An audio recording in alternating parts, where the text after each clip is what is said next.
Today we're talking about a moon mining startup and their plan to start digging for helium-3 by 2030.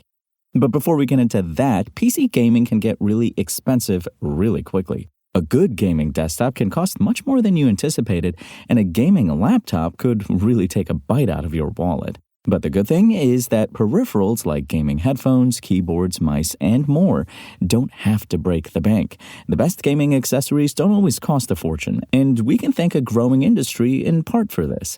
If you're on the market for a few new PC gaming accessories to add to your setup, but don't want to spend too much money to expand your kit, head over to Engadget.com for the best gaming accessories on a budget for 2024.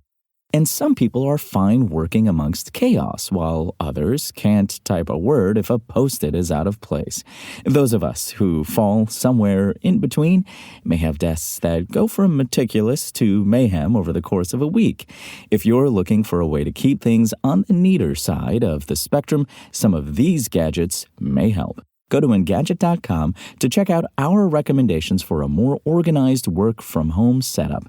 We've gathered up a list of gadgets that may help. Check out how to organize your desk at home at Engadget.com. A budding startup called Interlune is trying to become the first private company to mine the moon's natural resources and sell them back on Earth. Interlune will initially focus on helium-3, a helium isotope created by the sun through the process of fusion, which is abundant on the moon. In an interview with Ars Technica, Rob Meyerson, one of Interlune's founders and former Blue Origin president, said the company hopes to fly its Harvester with one of the upcoming commercial moon missions backed by NASA.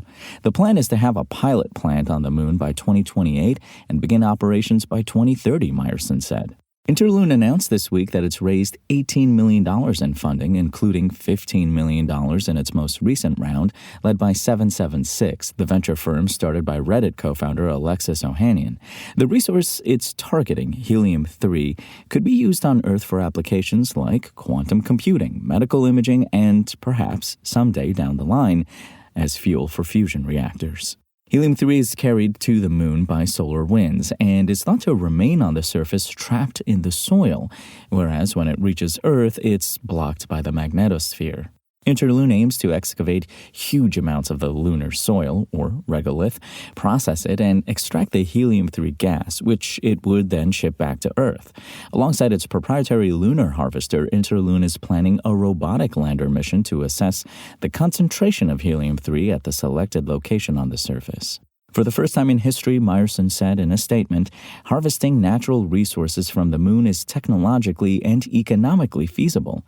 The founding team includes Meyerson and former Blue Origin chief architect Gary Lai, Apollo 17 astronaut Harrison H. Schmitt, former Rocket Lab exec Indra Hornsby, and James Anafev, who worked for Alphabet's high-altitude balloon project, Loon.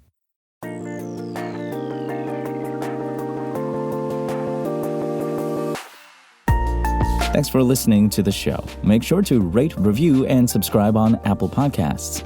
Today's show featured journalism by Engadget contributor Cheyenne McDonald and was produced by Spoken Layer.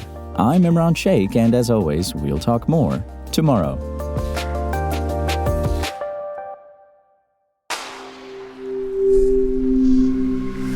Spoken Layer.